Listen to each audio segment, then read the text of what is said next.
is Lorena Rivero. I am Manager for Technical Cooperation and Collaboration at GIFT. And I am very glad to have you all here in this webinar on good internal systems for good fiscal transparency.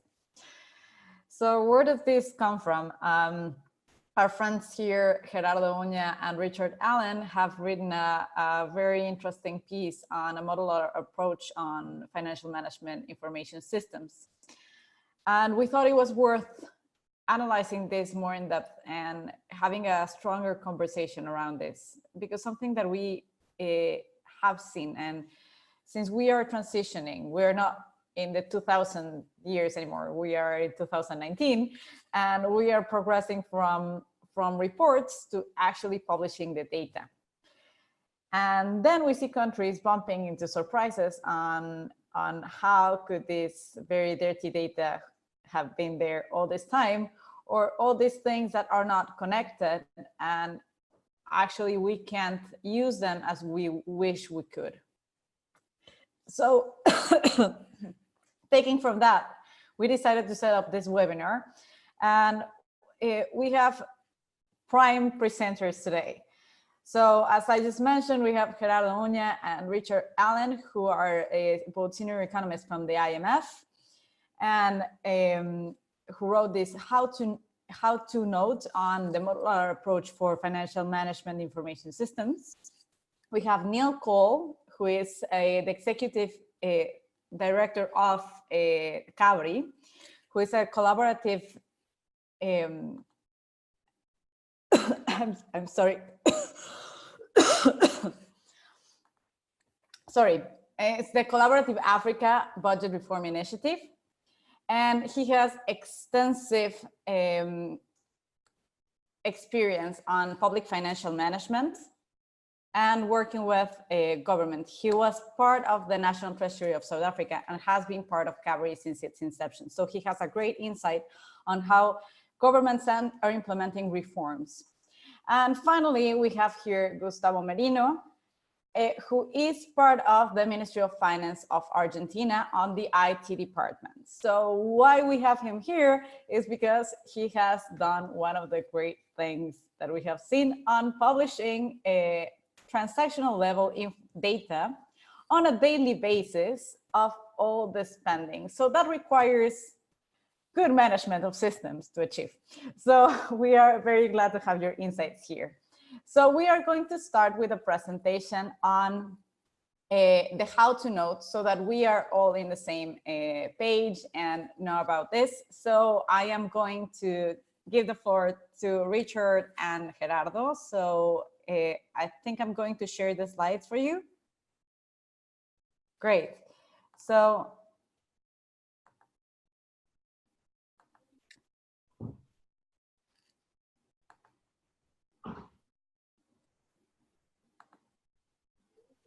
there we go. All yours. Unmute.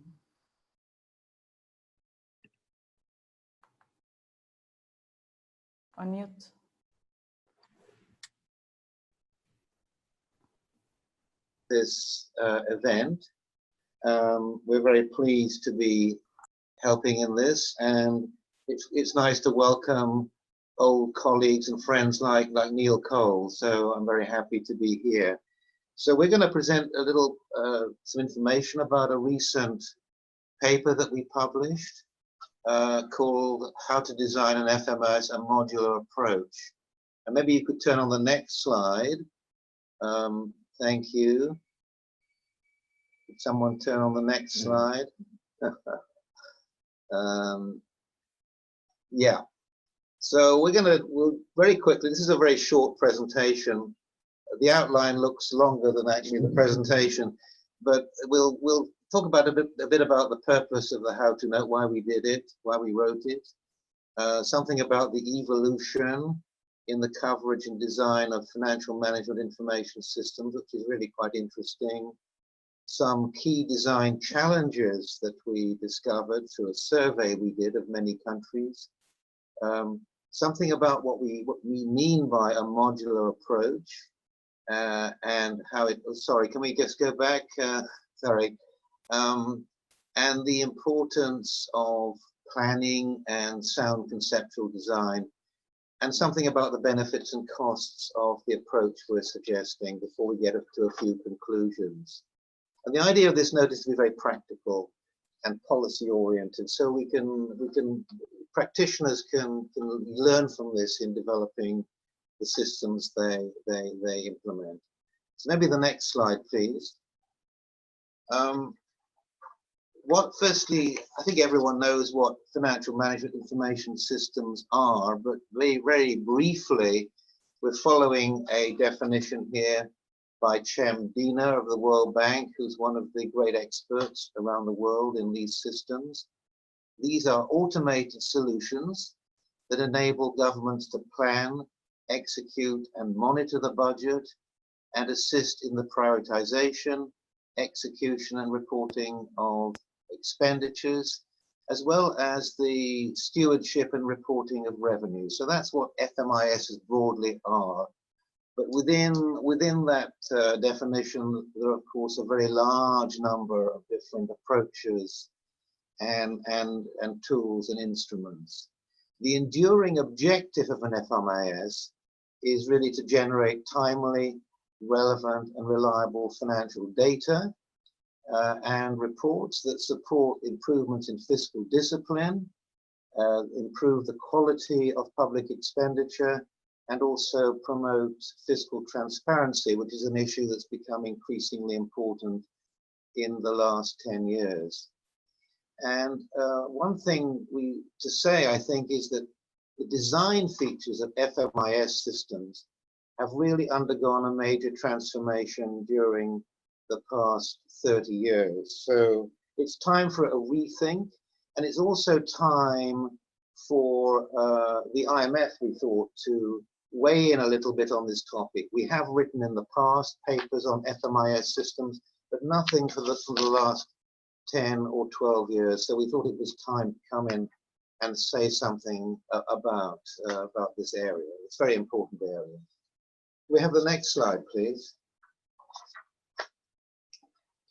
So what was the purpose of the how-to note?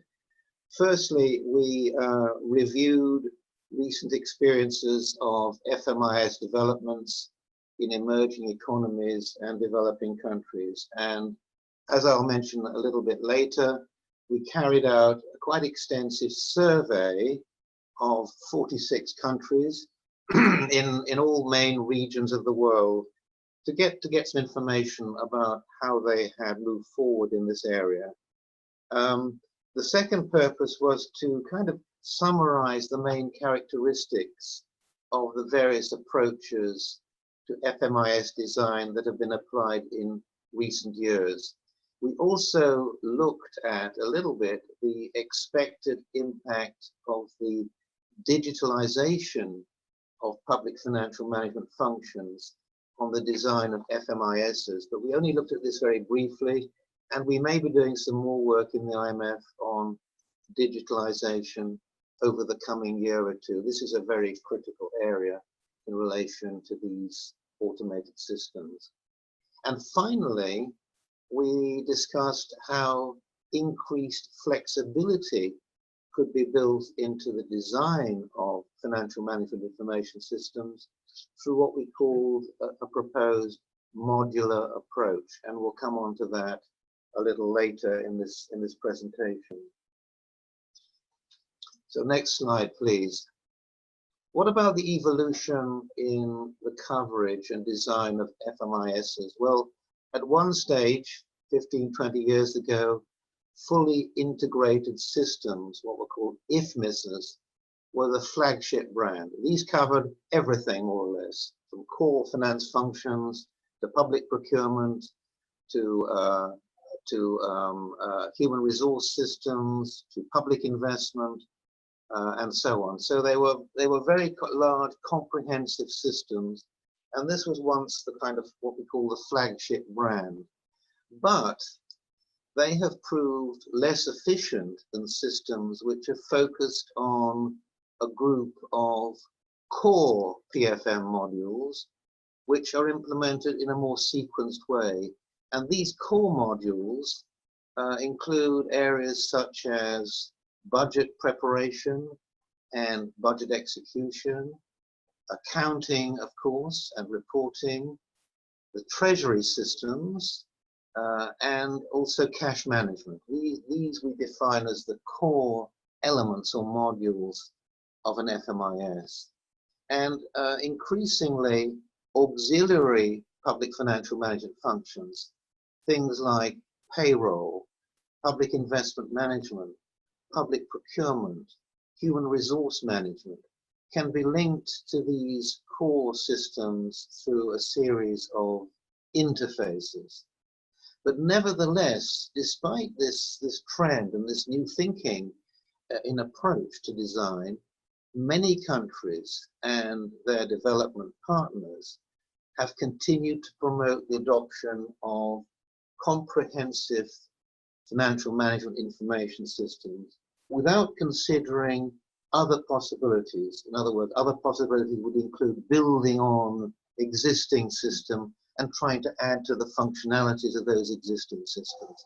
So a lot of elements of the old think of this fully integrated systems still exist around the world, and that's very important. Okay, so next slide. This just shows graphically what I was just talking about. The area in red in the middle of the chart shows the core systems: budget formulation, budget execution, accounting, and treasury and cash management, built around a general ledger. And then the auxiliary systems such as planning, public investment, debt management, procurement, payroll, asset management, central bank functions, the Treasury single account, for example. These are shown around the side, and these can be linked to these core systems by interfaces. And at the bottom, you can see also that the subnational level, again, you can link the information from the local governments through data warehouses into the core FMIS. So this is graphically what we're trying to discuss during in our work, in our how-to note, the difference between these core systems and the peripheral systems and how they might be linked together. So now, as I mentioned, and I'm going to stop in a few moments and pass on to Gerardo to continue. We carried out a survey of 46 countries, and this is described in detail in the how-to note. There's also an annex to this presentation, which I won't go through now, but which shows some of the main results of the survey. And the survey showed that there were many failures or disappointments in financial management systems in developing countries that result from a range of factors. And these included a failure to carry out an adequate conceptual design. So the functional requirements of the system were not properly identified at the beginning. In many cases, existing and very inefficient business processes were automated, rather than looking at how these business processes might be restructured more efficiently. There was inefficient parameterization of commercial off-the-shelf solutions. Shortcuts were often taken by designers and implementers to ensure that the FMIS was up and running early before it was really ready for implementation. And there were a failure to modernize basic PFM processes, simple things like the chart of accounts in parallel to the FMIS developments. And also, as you well know, there were substantial delays in implementations. These systems often took 6 or 7 or more years to implement, and there were often substantial cost overruns. In many countries, the total cost of introducing these systems was $100 million, or in some cases even more. So substantial cost overruns. So let me stop there, and I'm going to pass over to Gerardo to continue with something on the modular approach. Thank you so much. Well, it's a pleasure seeing you all, and especially Lorena, after that we see him during the Costa Rica Hackathon. And I am sure that we need to organize in the future another webinar to explain that experience that was really nice for us, and I hope for you also. So going back to this presentation, after Richard present the main background of our how to node, I am going to be more focused on the maybe more technical issues. And we are trying to present this new strategy that we call the modular approach. And this modular approach, now we think that it's possible because the technology advanced allowed to do that, to implement this kind of solutions. Maybe, I don't know, 5 or 6 years ago, tried to adopt this type of strategy was more difficult. But now all the technology that is available, we think that it's possible to try to go in more specific detail and just try to resolve the problems that certain model of the FMIS has. And as you know, the technologies continue evolving. Now some of the developers are discussing about the microservices. So we think that this tendency will continue in the future. But for us, the modular approach, we are trying to focus the attention on modernize the core function of the FMIS. As Richard explained a few minutes ago, we are trying to focus our attention on the red area of the FMIS. Basically, the budget execution, the accounting, and the treasury and cash management. From the point of view of the FMIS, on the IMF, sorry, that is the main functionalities that the countries should have in place. And from the beginning, all the attention and all the effort from the countries should be focused on have a nice accounting system, a reliable budget system, and also a strong treasury and cash management. If you have in place that core models, you can start to develop on top of that. But as Richard explained, in our survey, we find that at least in these 46 countries and in another ones, they present today some weaknesses in these basic functions.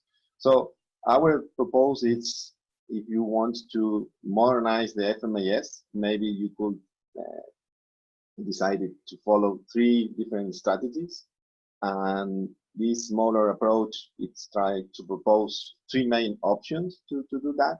One is just re-engineer a specific core FMIS model. That is the first bullet in red in the slide.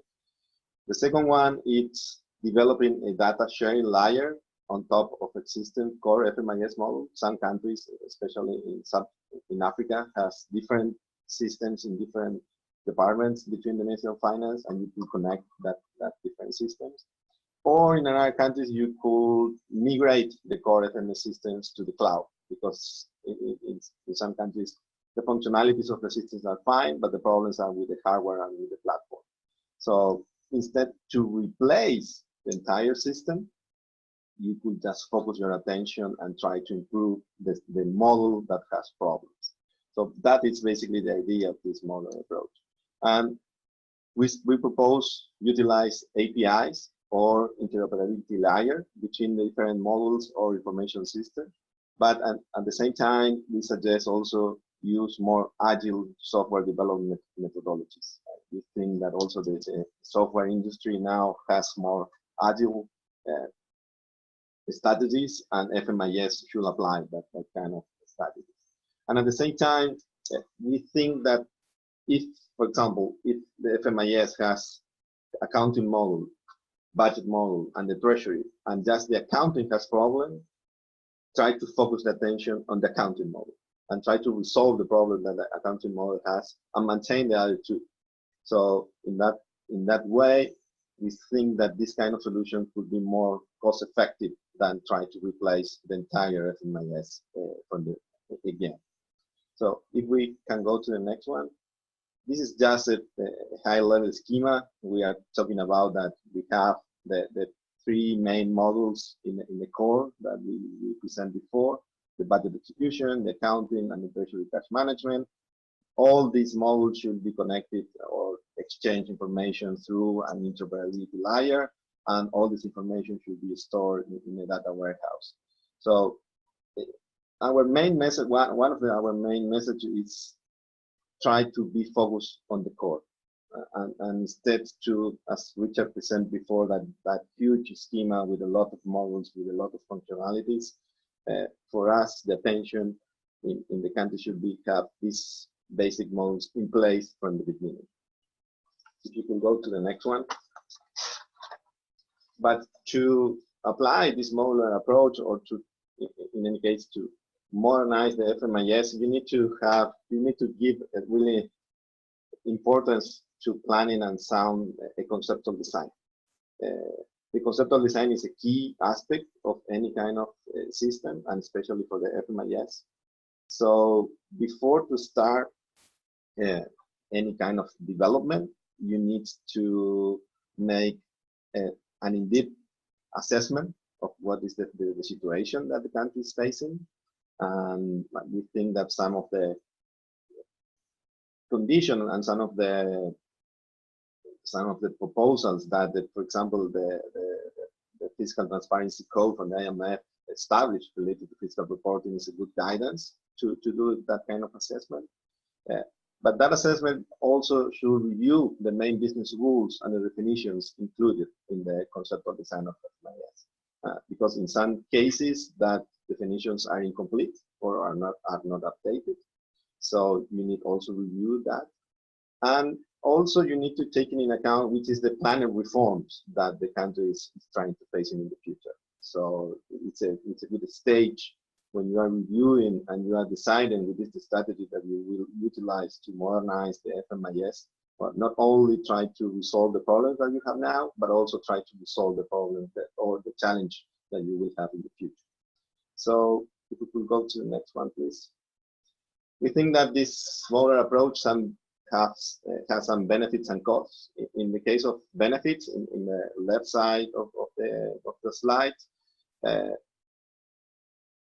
if the FMIS is in place and produce timely information, the FMIS is a good tool to monitoring the fiscal rules and also the financial regulations, and will provide good fiscal reporting. And that is one of the basic outputs that the FMIS should produce. We think also that the modular approach has more flexibility to incorporate advanced technologies, and also some countries could include different vendor solutions. And we saw that in some countries, the countries are locked by just one vendor. And that is also one problem that doesn't allow the countries to continue advancing the FMIS modernization.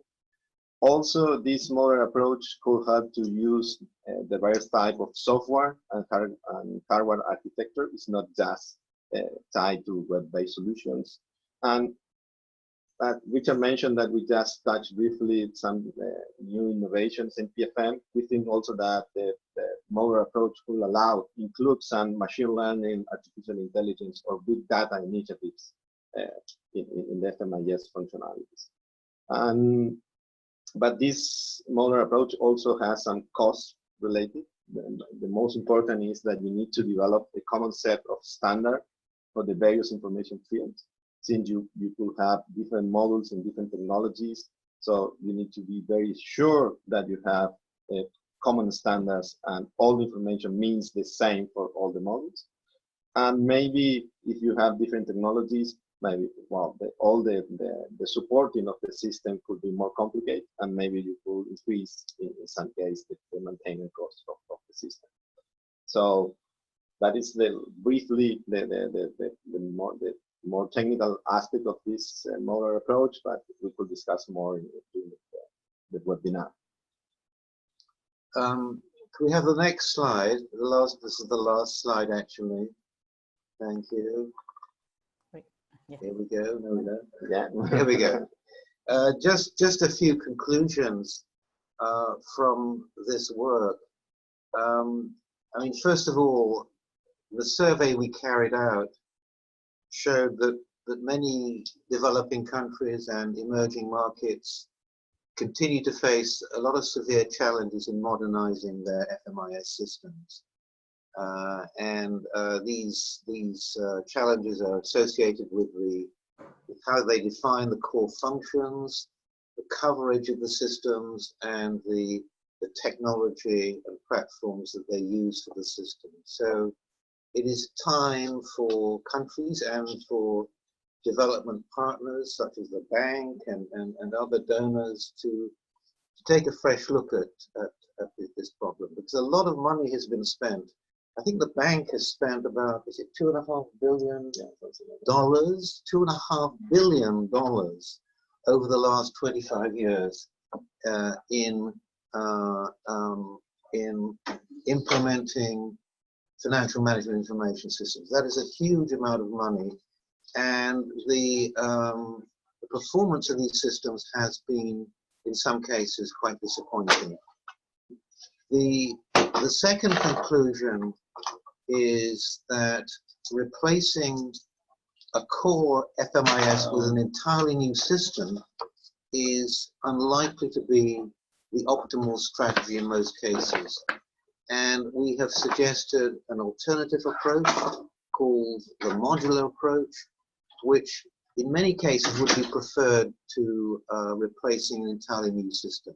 And in this approach, as Gerardo was saying, specific core modules would be updated or replaced, and there'd be a focus on the core of accounting and budgeting systems and debt management, which are really fundamental to the system and are really the things that the Ministry of Finance needs in order to implement good fiscal policies. As Gerardo was saying, we also say that measures should be taken to improve systems interoperability, the relationship and linkages between the core system and other systems, and to introduce new and more agile technologies. We mentioned that emerging challenges are linked to cybersecurity, privacy concerns, digital inclusion, and e-government initiatives. There's a lot of scope and a lot of literature which is coming up now on the application of artificial intelligence to these kind of systems. So this is an area too where more work needs to be done. And finally, account needs to be taken of the preconditions for establishing an FMIS. Too often, in our experience, not enough attention has been given to the correct motivation of a country, its political commitment to systems, and in some cases these have been imposed on countries by the development partners rather than being a partnership with the government, and also the presence of a fundamentally sound PFM system. It's important, very important, that the introduction of these automated processes should be linked to parallel improvements in public financial management, the chart of accounts, in the way the budget system operates, in the internal control systems that the government uses, in the debt management systems that it uses. These things need to be updated at the same time as the FMIS is being introduced. And too often, in our experience, this has not been the case. So that's a very important lesson as well. So I'll stop there. There's one more slide, actually, just for your information. One more slide. No, another slide, which gives a summary. I won't go through it now. Main findings from our survey, some of the key points that we found. And there's more detail in the how-to note itself. Thank you very much. Yeah. Thank you very much. We're gonna go to our discussants, Cole and Gustavo now. And please, anyone who's having questions now, please write them down in the chat so that we already know them beforehand. Thank you very much. Sorry if I'm going to also pass your slides, Gustavo. Sometimes it takes a bit to respond, so sorry for this. And I'm going to give the floor now to Neil.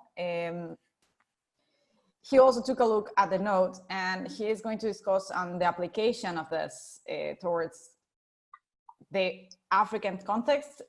Right now, I think 30 countries that are part of CABRI, which is quite a lot of experience on this sense. So the word to you, Neil. Thank you very much, and thank you for the invitation.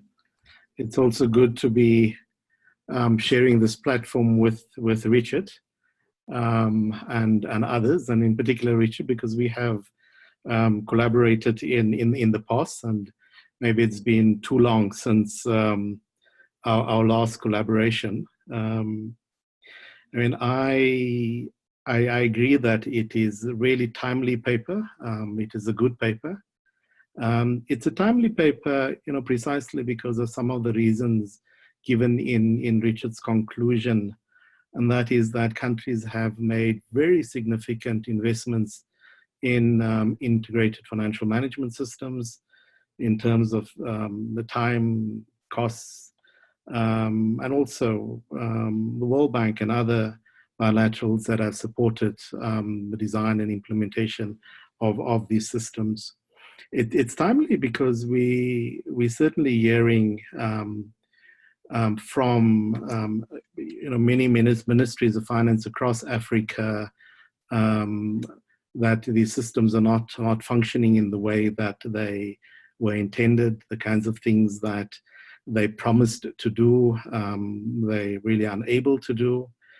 I think in the case of South Africa and Malawi, things that have gone wrong within the management of public finances have been associated with these systems. The famous Cashgate scandal, and more recently in South Africa, where it was publicly embarrassing for the National Treasury when the IFMIS system was abandoned and considered to be wasteful and fruitless expenditure, and required several parliamentary hearings by the National Treasury. So very timely in the sense that it allows us, I think, to reflect, to pause, and to think very carefully. I mean, what do we do about this very significant investments that have been made? Richard, I think it's not only is it a very significant investment by the World Bank.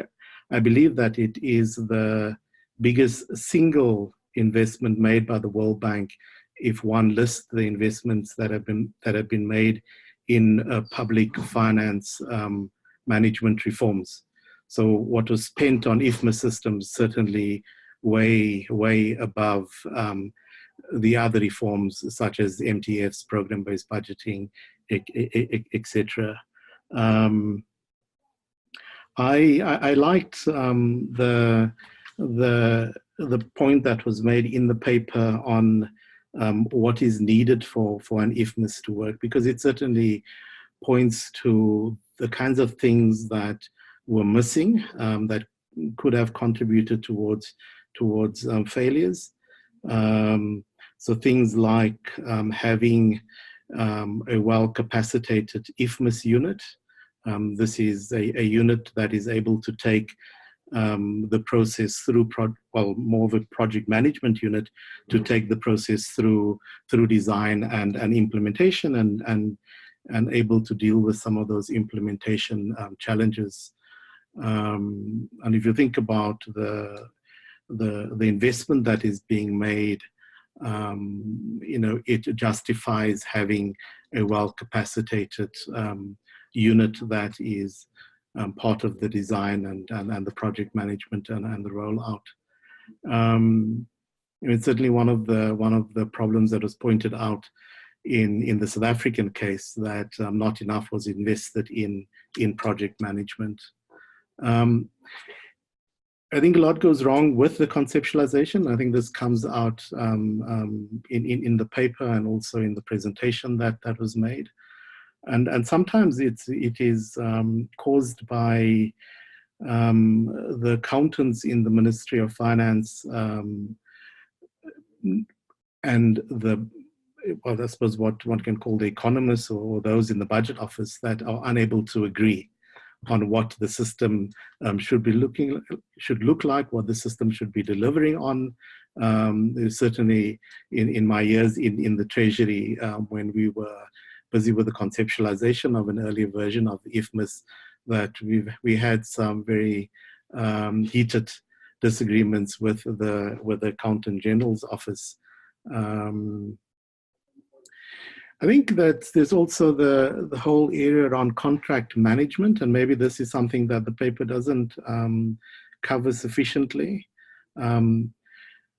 That we are speaking about systems that are going to be in place for a long time, where a country is going to be with a service provider or several service providers for some time.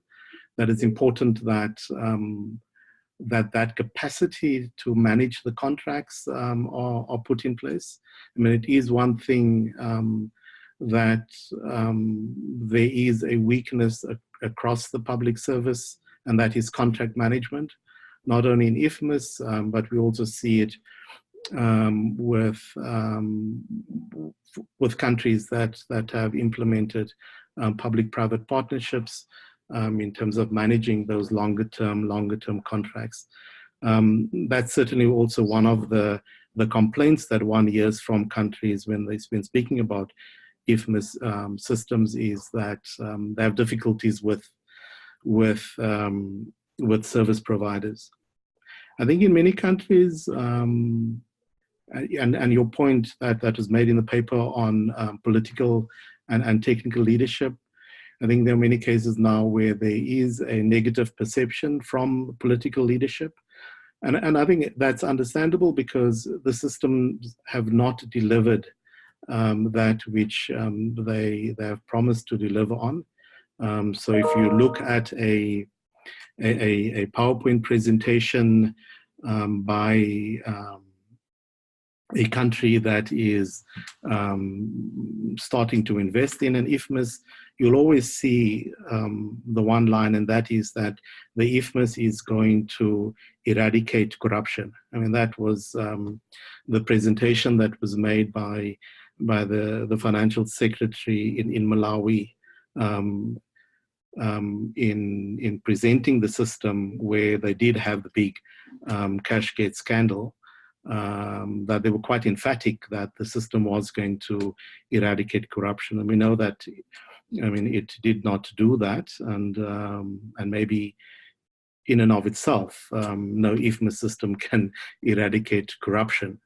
So let me make a couple of points about the modular solution, and I really do like the proposals that have been made, and I'll come to some of the benefits that I think it has.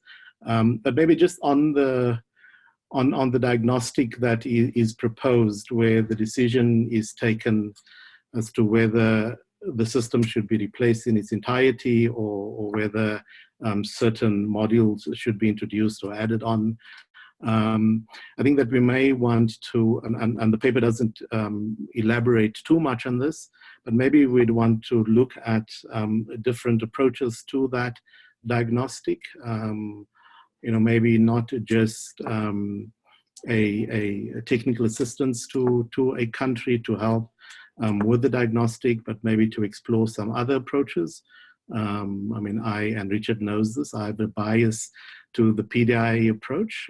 So, I mean, if countries are able to formulate some good problem statements around what has gone wrong with the FMIS, I think the PDIA approach may be one that we could explore.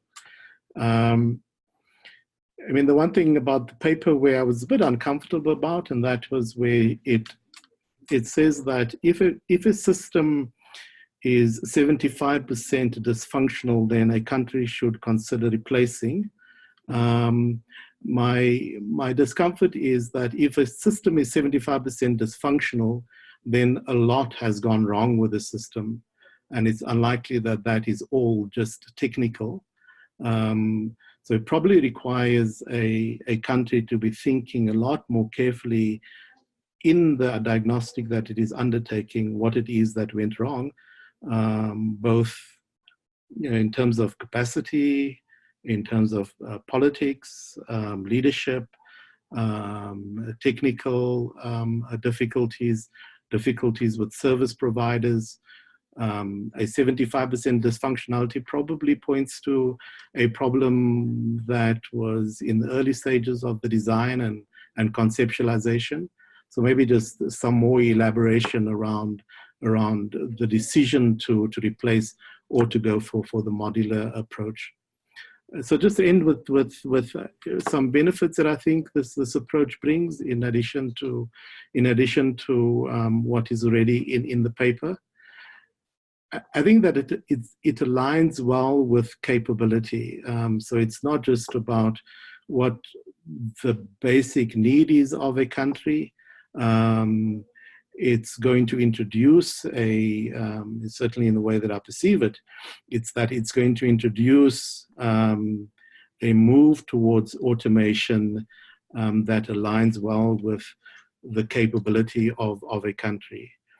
So if you were to think of a country, let's take a country like Somalia, for instance, the introduction of an FMIS system, the model approach, would make a lot of sense, where you're identifying what's the very basic requirements in budgeting and accounting, with a combination of a single treasury account, and that's probably what Somalia needs right now. And over time, as you build up the capability within the Ministry of Finance, you can then add other modalities. I think with the modular approach, the immediate benefits are certainly going to be seen a lot quicker. And in promising what it's going to do, I mean, the promise is about the module that you're introducing in the country. So I think the politicians will be able to see the benefits a lot quicker, and it will be a lot clearer also. And then the last is this whole area that I raised earlier around project and contract management capacity. So taking on that which is manageable, taking on what it is that the country needs, and what it is able to manage certainly makes a great deal of sense.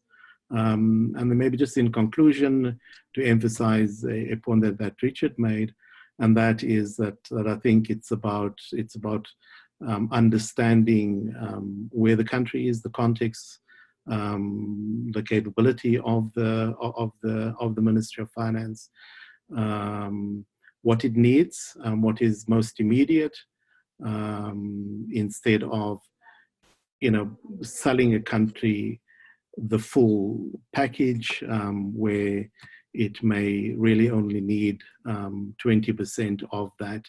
With a modular approach, I mean, the way I understand it is that you are buying what may represent 20% of a system, but it is that which is going to provide you with the more immediate answers to some of the difficulties that a country may be experiencing. So thank you very much, and happy to take any questions. Thank you. I am going to pass the word to Gerardo and Richard for two quick questions that we have on the chat now, because I think before Gustavo goes to his part, I think it's important to approach this. And it's explain more the definition of an accounting model and how does it differ to the budget execution model. Okay, so basically in the accounting model, you register all the transactions, but classified by the chart of account, and you need to follow all the rules related to how to register the account and transactions, and basically you are registering the economic aspect of the transaction from the public sector. In the case of the budget model, you are more focused on the financial aspect of the public sector financial transactions. You classify all the transactions by the budget classifications. The FMIS should have a relationship between these two classifications. But the moment of to register the accounting transactions and the budget transactions are different. So when you have a commitment, you have a commitment in the budget model, but that commitment doesn't mean the same in the accounting model. So there is a couple of differences there. But at the moment that you have the accrual, the accounting and the budget model should have the same information. And from there, you should register all the transactions in both models. So the budget is more for planning and execute the financial aspect of the budget. And the accounting model is more to register and produce financial reporting that show the assets and liabilities of the public sector. So for that reason are different models in our view. Thank you very much. And I'm going to give the floor to Gustavo before you respond to all these proposals that Neil has highlighted, the importance of contract management, which I hear very, very loud and clear from experience, and a lot of aspects that have to do with the control and the design of the FMIS. I am giving the floor to you, Gustavo, so we have enough time as well. You're sharing your screen, right? Okay. Hello everybody. I'm Gustavo Merino. I work from the Ministry of Finance or Hacienda in Argentina, in the IT area, in charge of the development of the FMIS and the fiscal transparency portals. First of all, I want to thank Gift and especially Lorena for letting us be part of this webinar.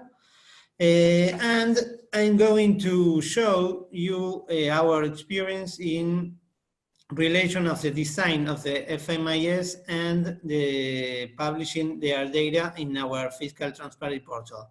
I have prepared a few slides. Lorena, could you let me please share? Okay. Thank you very much. Okay. So, okay, here we are. We are starting with our brief of our systems. We have a central system, a core system, which is called SCDIF. It's our third generation of these systems. The first generation was released in the early 90s. That system supports all of the core businesses process of the financial management, public financial management. It supports budget execution, budget formulation, cash flow, treasury, accounting, etc. And we have another systems that supports that we are relationship with another system like the procurement system or, for example, the debt management systems. These systems are not developed by us, so we have to interact with them with APIs and interoperate layers. The central systems are used by all of the agencies of our national public administration, which is the scope of our national budget. And the relationship between the external systems and the central systems are given in the way that the very processes started on the, for example, on the procurement system and then ends on the central system. For example, if an agency wants to buy something, the procurement process are held in the comprar, in the procurement system, and then when the bid is ended, the purchase order is sent to the central system and the execution of that order continues in the central system. So we can have all of the data consolidated in our central systems. And how can we show this data in our fiscal transparency portals? Well, we have ATL, extract, transform, and load processes, so in the data warehouse that we use to fit the data in to publish them in our transparency portals. The thing is that we were able to publish every day our budget execution. So we are publishing timely, widely, and very relevant information of our budget execution. So which are the keys? Sorry, okay, this is not working. Okay, here, which are the keys in our experience? The keys for us is that the scope of the FMIS must cover all of the core business process, and it must be used for all of the agencies of the national budget. And the secret is that the agencies must use this system to operate their daily operations and not only to track the information system. If they need to pay an expenditure, they need to use the central system, so we have all of the transactions online in that system. The other thing we think it's important is to have a central data warehouse or central repository in order to fit and gather the data and fit them to publish them in the fiscal transparency portals. And we think that the budget execution is the first thing you have to publish in our fiscal transparency portals. So we have started for that budget execution. Now we are publishing daily our budget execution in the same aggregation of detail that have in the FMIS. That's very good for us, we think. And how to deal with, non-core system of FMIS. In our case, there are external systems.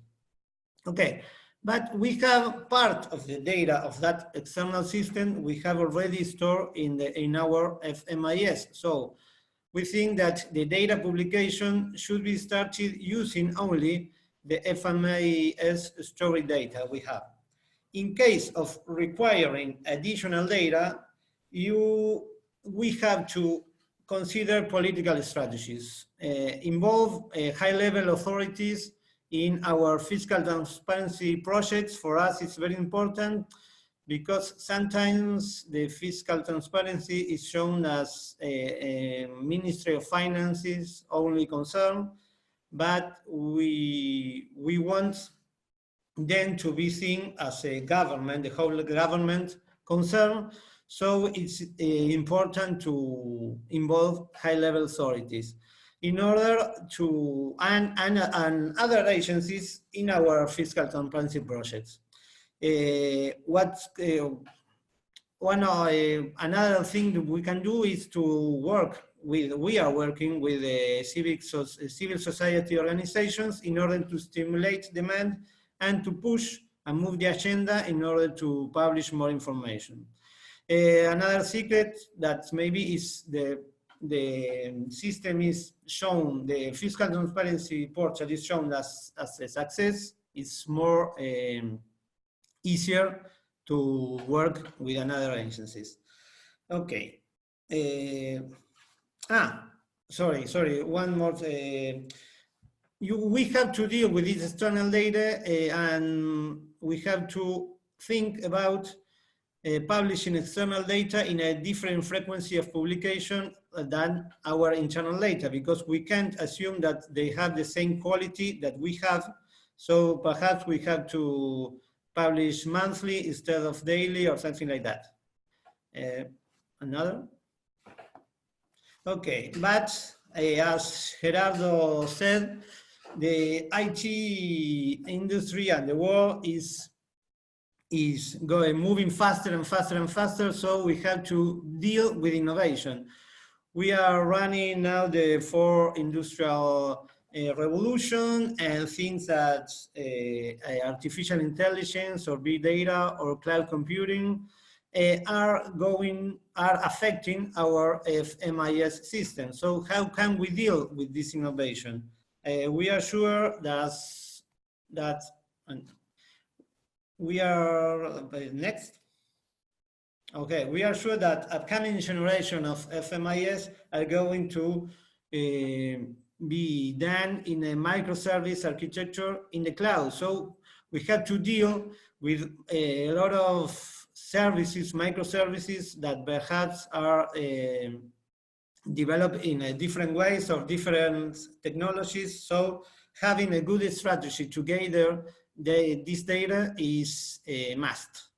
And in relation of our fiscal transparency portals, there are a lot of new techniques like UX or data analytics that I'm sure we are going to use them in order to build a new generation of fiscal transparency portal. Perhaps they are going to be more personalized, we don't know, but the thing is that we need to work with the society, with civil society organizations, and with, next please, Lorena. Okay. We have to follow a fully co-creation process between our national government, subnational levels, and CSOs in an agile process in order to deliver more efficient fiscal transparency portals. And the conclusions, it's I have said it. It's the secret for us is that the FMIS must support all of the core PFM business processes. The agencies must use the FMIS to support their daily operation. We need high-level commitment of the political authorities, and we have to deal with innovation techniques like innovation labs to face the innovation challenges. We can't resolve our problems in the same way that we are doing now or we have done in the past. And that's all. Thank you very much. Please, if you have some questions before, after the webinar, you can email me, and I'm going to be pleased to respond it. Thank you. Great, so we're going towards the GovTech and innovation. So fortunately, we don't have to only use the only service providers or the big companies that we used to have before. So this opens a lot of opportunities. And Richard and Gerardo, Gustavo and I were discussing a bit on how from GIFT we could also push more proximity among Ministry of Finance technical teams, and we were discussing that there is no such team. So we think it's important to start it, and I see here some people that are from IT departments of their own ministries of finance. So we think we can start a discussion and get more technical aspects to improve innovation. So let me know what you think about that idea that we are trying to incubate here. So all for you, Richard and Gerardo, to respond on this, and afterwards I'm going to the questions.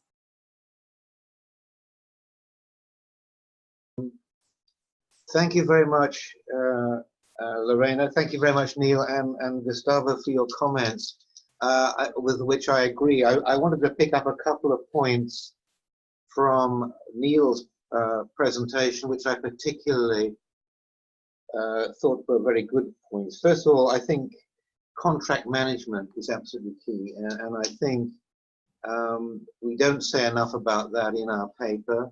We should have said more, perhaps. It's a very weak area in many countries. In many countries, the contractors have control over the government and are extorting large amounts of money for maintenance payments and so on, which are unreasonable. And I think there does need to be the development of better skills in government for managing contracts, not only for these FMIS systems, but as Neil rightly said, in many other areas as well, including public-private partnerships. And I think some advanced countries, like my own, the United Kingdom, have massively improved the ability of government officials to manage these contracts. But at the beginning of the process, I remember that when the Inland Revenue, the tax collecting authority, developed a new financial management information system, it was massively abused. There was a huge rip-off of the government. The costs were enormous. The controls were ineffective, and so on. So this is really, I think, a very, very important area. And Neil was quite right to pick that up. The other point I thought I liked very much what he said was that one of the advantages or benefits of the modular approach is to link the development of the FMIS to the capability of the country. So you can build up the basic systems of accounting, budget execution, basic fiscal reporting initially. And then as the capability of the Ministry of Finance and the government more generally increases, you can expand the system to incorporate other elements. So I think that is a very important point, which we absolutely agree with. It's another benefit of the modular approach. The third thing I just wanted to mention is on corruption. Now, this is not something we really mentioned or discussed in our report, but the question is, as Neil rightly said, do FMIS systems improve the control over corruption? That I think would make for a very good paper, which no one has written yet. My answer would be, I think, to some extent, yes, but to many extents, no. I mean, look at the Malawi experience where the Cashgate crisis, as Neil said, was partly caused by the lack of security in the FMIS system itself. But there are developments, blockchain, artificial intelligence, which could be used and developed in FMI systems to reduce the irregularities which can arise from them. So I think this would be the subject of another paper for somebody to write. But I think it's a very, very important question. Those are quick comments. Just to add to Richard's comments, I also believe that the benefits of the modular approach, as Neil mentioned, it will produce quick results. And everybody knows that in the public sector, you have a quick turnaround of different authorities, different directors, different ministers. And if you are trying to implement the full FMIS solutions, it will take at least 6 or 8 years. So it's also complicated. So if you try to adopt this modular approach, maybe you will have quick results and you can gain support all over the process and produce very specific and very practical results. So I think that the modular approach is also helpful in that sense. Okay, so we have tough questions. And I am going to go now to these questions from Andy Sile. I'm very glad to have you here, Andy Sile. And why? Because these can be responded by the four of you, sorry, by the three groups. So Andy Sile is from the National Treasury of South Africa, and his questions are, as part of the preconditions and the assessment of technological challenges, what would be the effect of poor network challenges? Is this? Yes, of poor network challenges. He's worried about the challenges and the capability of their network. Would this modular approach work? Probably because of microservices or something of the sort. It would definitely be interesting to see the practical and potential reports of the modular FMIS. Even if it's screen point, probably from that we can take it over to have examples of reports. At the moment, I honestly do not have an idea of the highest potential of the systems, especially in the budgeting model. Okay. And regarding flexibility, very important, is there any external publication capability in different formats through this modular approach?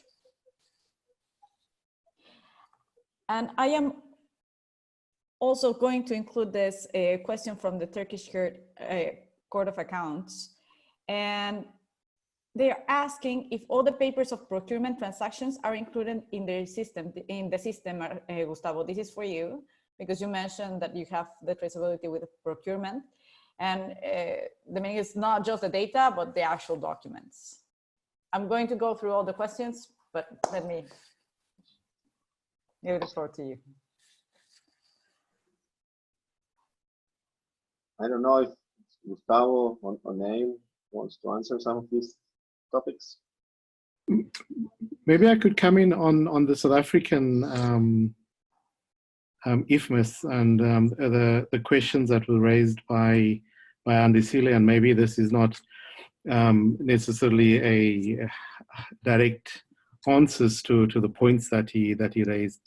And I think South African experience with FMIS is a really interesting one, and maybe it's one that would be good to write up as a case study, because it's a country that had very strong transversal systems that had been used for a very long time, systems to pay salaries, pay service providers,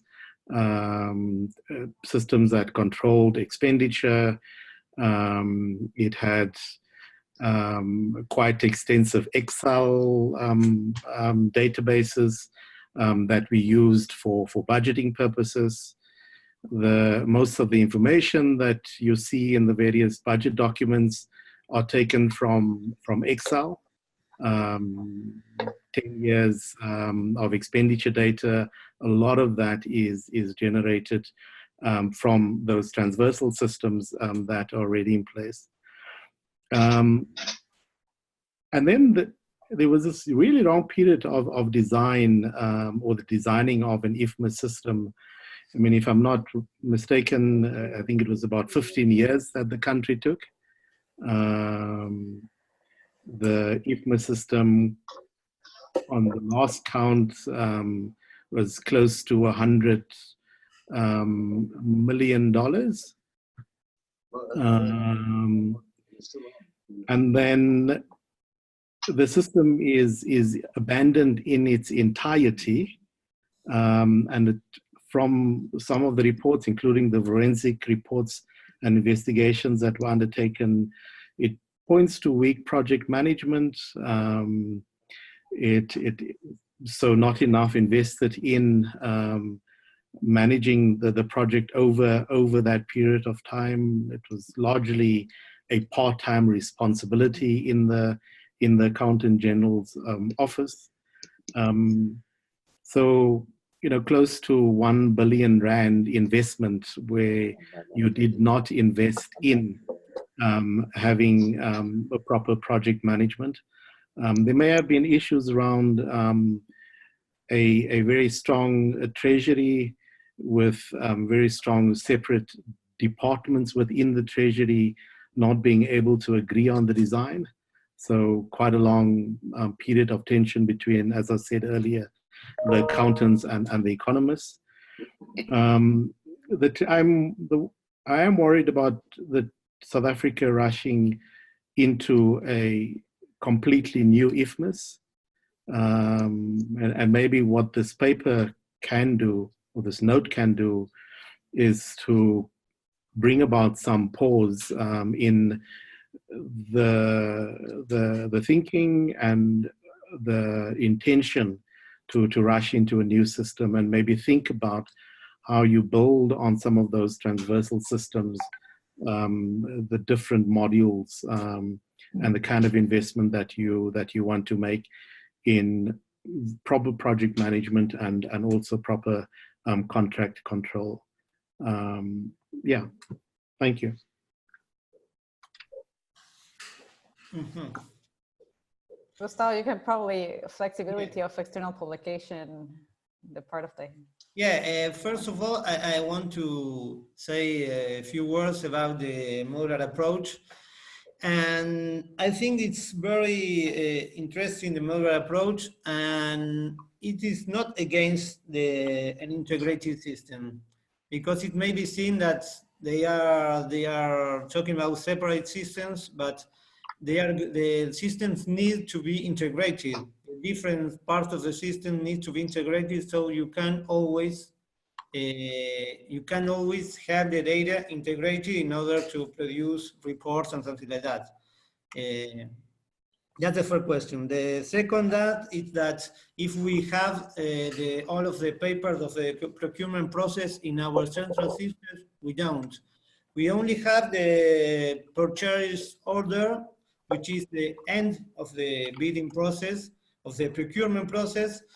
So if you want to know which are the providers that the providers of the whole process, or the whole process, the whole procurement process itself, you have to go to the procurement system. We only have the thing we need to continue the operation in our central system. You know, the purchase order, and then, for example, when a vendor presents an invoice, the invoice is registered in our central system and paid by our central system. I think it's clear, but perhaps not. It is good. And Gerardo and Richard, I don't know if you want to add something about this? No, thank you. Okay, great. About the publication and something, I think I also understand something about what Andesiel was asking about the publication capabilities and if it gives you more. It also depends on how you design each of the models.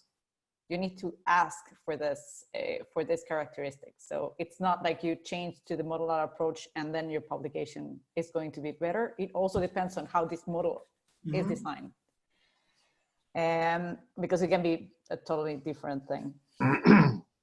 And here, Andesiel is asking about the inputs that CSOs can give regarding to the FMIS.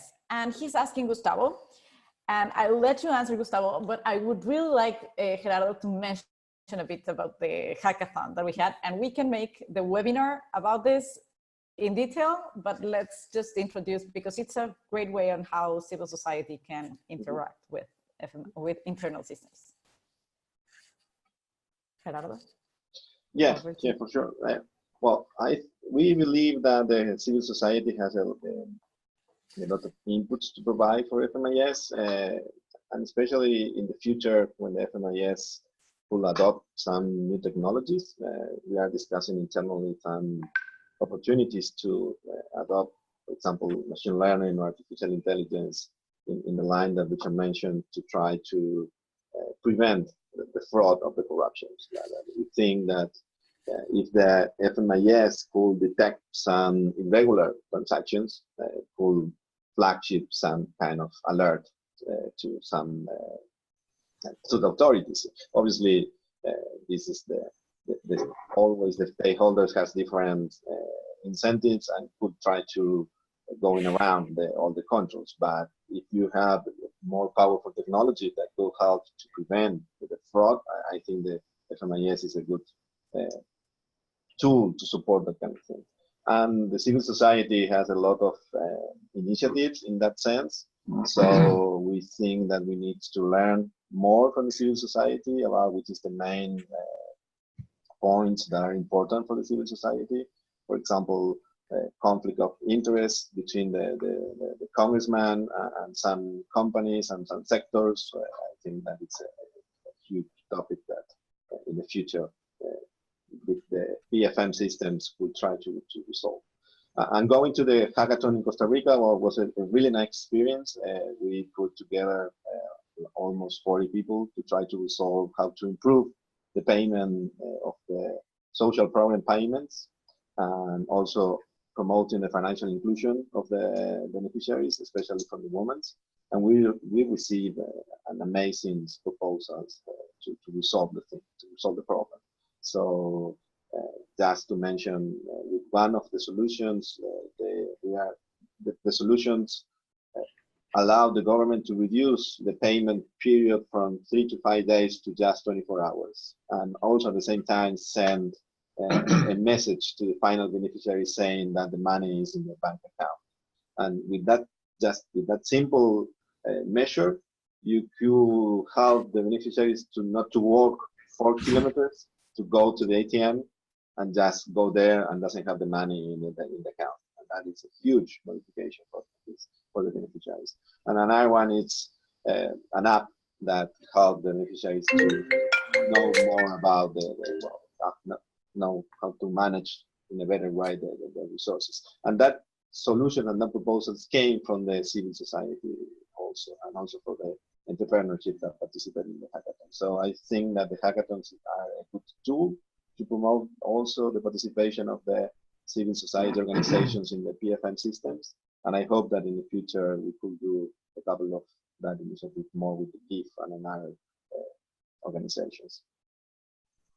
Yeah, so that was a great example of how we can crowdsource improvements in treasury systems that we know are very technical. And very good, fast, Gustavo. And I think I'm going to give you one last chance to close up because we're running. I didn't want to close it this webinar, but I will just give you one more round. Okay. Gustavo.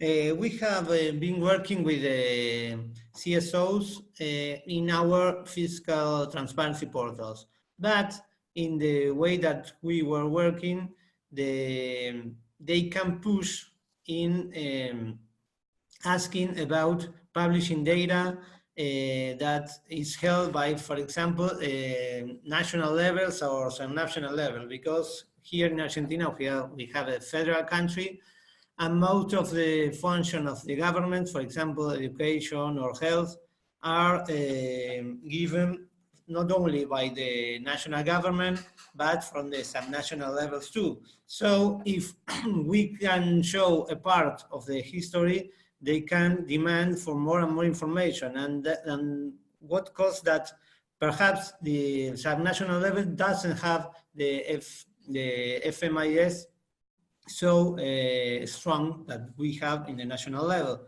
So it's a way to improve the FMIS systems of all of the governments to work with the CSOs. So a lot to do through data. Okay, we have still 2 more questions here. I'm sorry. One that I don't want to miss out, that is for you as well. And if you can go through it before you close up, it's about how you determine if your system is dysfunctional. Sorry, could you repeat? How do you determine the percentage of system dysfunction? Well, yeah, we suggest doing an assessment, and basically if you have the conceptual design of the system, you have there the outputs they are waiting for that the FMIS should produce. So one of the simple way to do to determine if the system is not functioning well, it's try to make a gap analysis between which are the goals and which are the objectives that the system has at the beginning, and which are the outputs that the system is delivering now. And also you have a couple of international standards, for example, the IPSAS reports, and also the IMF Fiscal Transparency Code and Government Financial Statistical Manual. So there you could check which is the reports that are standards, and it's just 5 or 6 reports, and you could see if the FMIS is producing that reports with the accuracy, with the coverage, and the timing that the standards propose. So that kind of things, I think it's possible to do. Great. So now I'll let you give your last conclusions, please. I just wanted to add one point, Lorena, on the users of information. And we were talking about procurement systems. Now, there are various levels on which this kind of information is used. The first is at the very detailed level by people involved in the procurement process in the country, the procurement officers. and the contractors and so on. That's a very detailed level of use. Then the Ministry of Finance will require some information on procurement to ensure that it can provide fiscal reports in the budget. And then civil society will require some information on procurement to ensure, again, that it's being conducted in a proper and fair way. So I think it's very important in any area of the FMIS to think about what information is required by which group of users, and then to design the system around that. The Ministry of Finance doesn't need all the information. It needs some information for publishing in the budget and for internal control purposes. So these are the kind of issues which I think are important in relation to procurement and other systems that are not part of the core.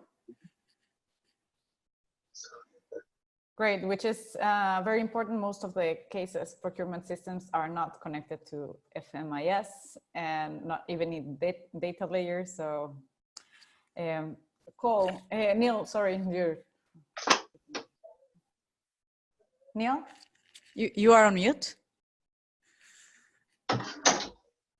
Just more to say. I think we also need to start thinking about how the systems are rolled out and implemented in decentralized or fiscally decentralized systems, and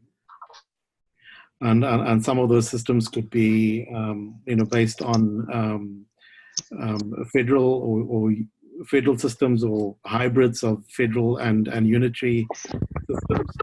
I do think that having a modular approach or carefully thought out approach, I think maybe an alternate to modular approach is also to think about how this approach would help when rolling the system out to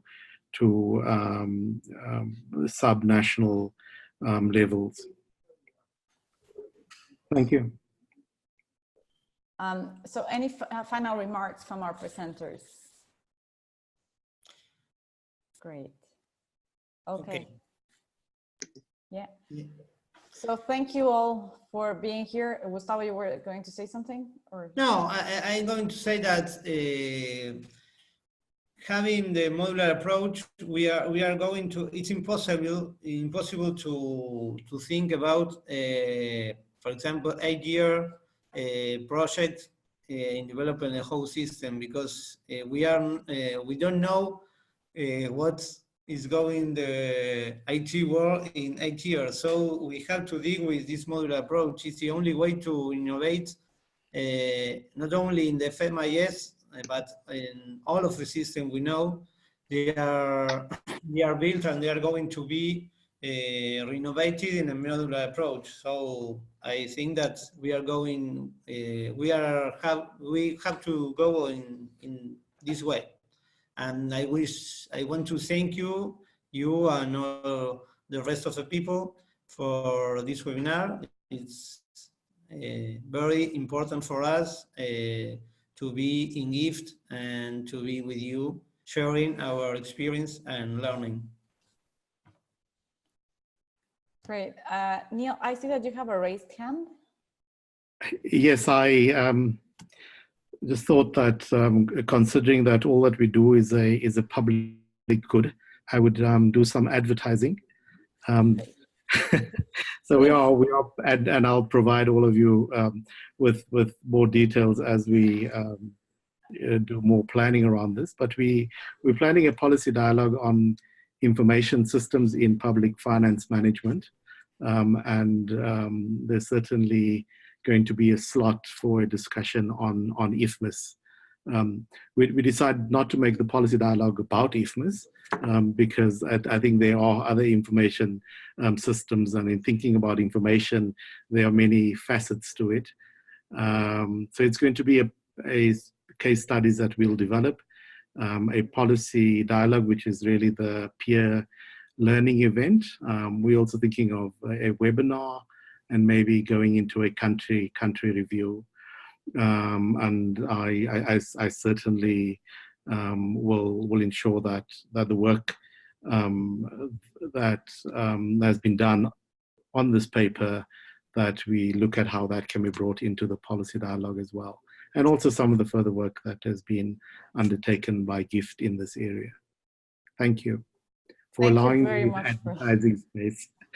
Thank you very much for that. No, it's good to know, but because we need to develop more in this arena. Definitely, there's a lot of innovation, a lot of disruption now, and we need to embrace it to improve public financial management in general. And these things are very much linked. So I really want to thank you all for your participation. We did go over time, but then we did go into detail that we wouldn't have gone otherwise. So thank you for staying with us, all the participants here. And thank you again, and see you very soon. Okay. Thank you. Thank you very much. Bye.